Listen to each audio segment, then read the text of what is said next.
दैत्य गुरु शुक्राचार्य हुए परम उच्च। प्रिय दर्शकों, नौ ग्रहों में अत्यंत सौम्य प्रभाव देने वाले, सर्वाधिक शुभता की प्राप्ति कराने वाले तथा इस भौतिक जगत के समस्त सुखों को प्रदान करने वाले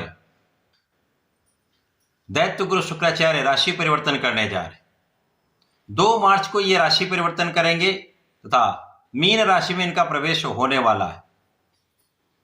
अब क्योंकि मीन राशि शुक्राचार्य की उच्च राशि है, इस प्रकार से शुक्राचार्य परम उच्च होने वाले हैं, महाबलवान होने वाले हैं। इनके सामर्थ्य में, इनकी क्षमता में, इसके प्रभाव में कई गुना वृद्धि हो जाएगी। शुक्राचार्य अपना संपूर्ण कार्यकत्व पूर्ण करने वाले।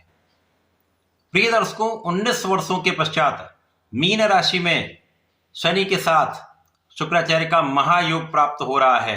शनि शुक्र का ये महायोग जो अत्यंत मित्रवत भाव में होते हैं, निश्चित रूप से कुछ विशिष्ट परिवर्तन कराएंगे, कुछ बड़े तथा विशिष्ट लाभ भी प्रदान करने वाले। जय श्री गणेश। नमस्कार, मैं आचार्य संजय द्विवेदी। मेरे समस्त प्रबुद्ध दर्शकों का मेरे चैनल पर हार्दिक स्वागत है।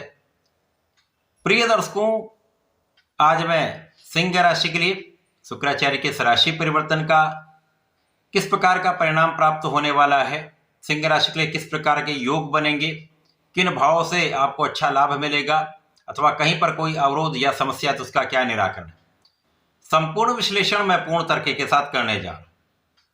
प्रिय दर्शकों, इस राशिफल को आप अपने लग्न तथा राशि दोनों के अनुसार देख सकते हैं। सिंह राशि सूर्यदेव की राशि है।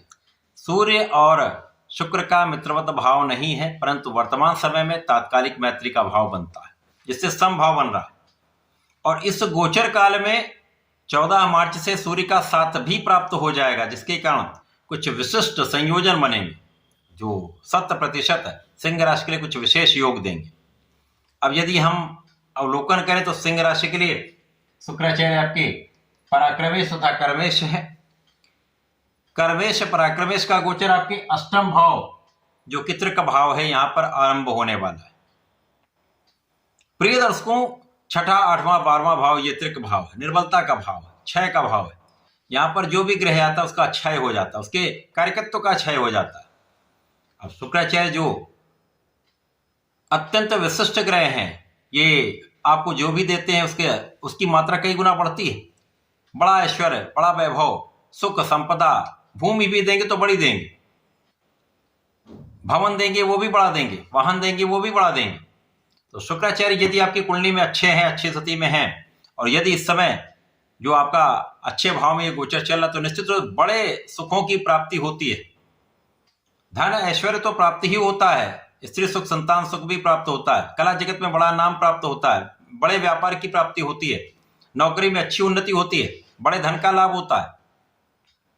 तो शुक्राचार्य अष्टम भाव में जाएंगे तो इनका कार्यकत्व तो निश्चित रूप से क्षय होगा, तो कर्म और पराक्रम दोनों का प्रभाव कुछ निर्बल अवश्य होगा। परंतु यहां पर शनिदेव के साथ इनका युति प्रभाव होगा। शनि को अष्टम का कार्यकत्व प्राप्त है तथा शनिदेव अष्टम भाव में तो अवश्य है, परंतु विपरीत राजयोग में होने के कारण तथा यहां पर उनका कार्यकत्व होने के कारण शुक्र के बल में निश्चित रूप से वृद्धि होगी। और इस समय में आपको अचानक धन प्राप्ति का योग तो अवश्य ही बनेगा। यद्यपि कार्य क्षेत्र में उतार चढ़ाव होंगे, यहां पर किसी प्रकार का संदेह नहीं है। यदि आप सरकारी नौकरी में तो आपको बहुत संभल कर चलना होगा, बहुत सावधानी से अपने कार्यों को करना होगा, आपको निष्ठा के साथ अपने कार्यों को करना होगा। किसी प्रकार के ऐसे कार्यों में ना पड़ें जो न्याय संगत ना हो। यदि आप यहां पर न्याय संगत नहीं हुए तो निश्चित रूप से कहीं ना कहीं कुछ सरकारी समस्याएं या कानूनी समस्याएं ये हो सकती हैं। अन्य लोगों के लिए जो नौकरी कर रहे हैं, प्राइवेट जॉब में हैं, उनके लिए भी यहाँ पर बहुत कठिन यथा कुछ संघर्ष का समय अवश्य होगा। जो भी काम आप करेंगे उसके लिए अधिक परिश्रम करना होगा, एक से अधिक प्रयास करने होंगे। किसी छोटे से छोटे काम को सफल बनाने के लिए आपको पहले से अधिक परिश्रम करना होगा। यदि आप निष्ठा के साथ तथा परिश्रम के साथ अपने लक्ष्य को निर्धारित करके काम करेंगे तो यहाँ पर बहुत बड़े कष्ट नहीं होंगे, थोड़ा बहुत अवरोध चलेगा ही चलेगा।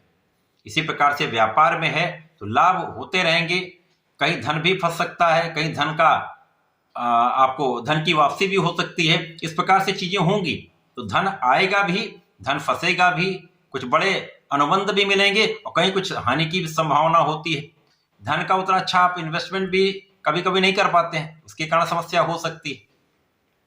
और इस समय में कहीं ना कहीं कोई ना कोई ऐसी चीजें होंगी, चाहे वो आपका स्वास्थ्य की समस्या हो, यहाँ पर स्वास्थ्य समस्या हो सकती, तो स्वास्थ्य समस्याओं के कारण या किसी न किसी कारण से आप उतना परिश्रम भी नहीं कर पाएंगे और आप सक्षम व्यक्ति हैं, योग्य व्यक्ति हैं, जिसकी नेतृत्व की क्षमता बहुत अच्छी होती है। प्रारंभिक समय में कुछ कष्ट बढ़े रहेंगे, परंतु उसके पश्चात धीमे धीमे ये कष्टों का निवारण होगा और आपके पारिवारिक संपत्ति से, परिवार से अच्छा सहयोग, अच्छा लाभ आपको प्राप्त होगा। पिता का साथ मिलेगा, पिता से पूर्ण सहयोग आपको प्राप्त होता रहेगा। इसी प्रकार से सरकारी नौकरी में तो वहां पर उच्चाधिकारियों का साथ बीच बीच में मिलता रहेगा, तो उनसे बनाकर रखें। कोई ऐसा काम ना करें जो न्याय के विरुद्ध हो। यदि ऐसी स्थितियां आप संभाल कर चलते हैं, न्याय संगत रहते हैं, सावधानी रखते हैं, तो समस्याएं कम से कम होंगी।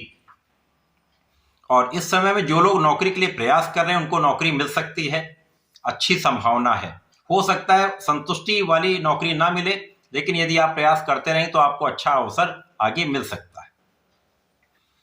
व्यापार वृद्धि के लिए आप यदि प्रयास करें तो इस समय व्यापार वृद्धि हो सकती है, लेकिन उसमें भी कुछ उतार चढ़ाव प्रारंभ में होंगे। लेकिन इस समय में भाई बहनों का सहयोग मिलता है, कुछ मतभेद अवश्य हो सकते हैं लेकिन सहयोग मिलेगा। और यदि इस समय में आप अपने मनोबल को बनाए रखते हैं, अपने आत्मबल को प्रबल रखते हैं और सही विचार करके कार्य करेंगे, समस्याएं कम होंगी। इस समय आपको जल्दीबाजी नहीं करनी है, सोच विचार कर कार्य करना है। जो भी कार्य करें योजनाबद्ध करके करें, जिससे समस्याएं नहीं होंगी। और स्वास्थ्य का ध्यान रखेंगे तो आपको उतना कष्ट नहीं होगा, क्योंकि आप अपना सही प्रयास तो कर पाएंगे।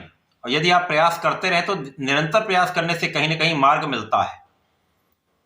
तो शुक्राचार्य का परिवर्तन सिंह राशि के लिए उतना बड़ा लाभ देने वाला नहीं, क्योंकि अष्टम भाव का मालव योग है, बहुत बड़ा लाभ नहीं देगा, लेकिन कुछ आकस्मिक लाभ अवश्य प्रदान करता रहेगा।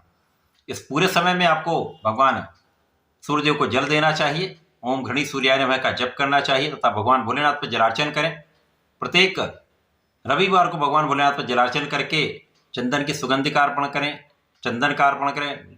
यदि लाल चंदन का अर्पण करते हैं तो विशेष लाभ आपको मिलेंगे। लाल पुष्प का अर्पण करते हैं, बेलपत्र का अर्पण करते हैं, इस समय की समस्याएं दूर होंगी, कष्ट दूर होगा, लाभ अवश्य प्राप्त होगा। तो ऐसा करके इसका लाभ लें। धन्यवाद, नमस्कार।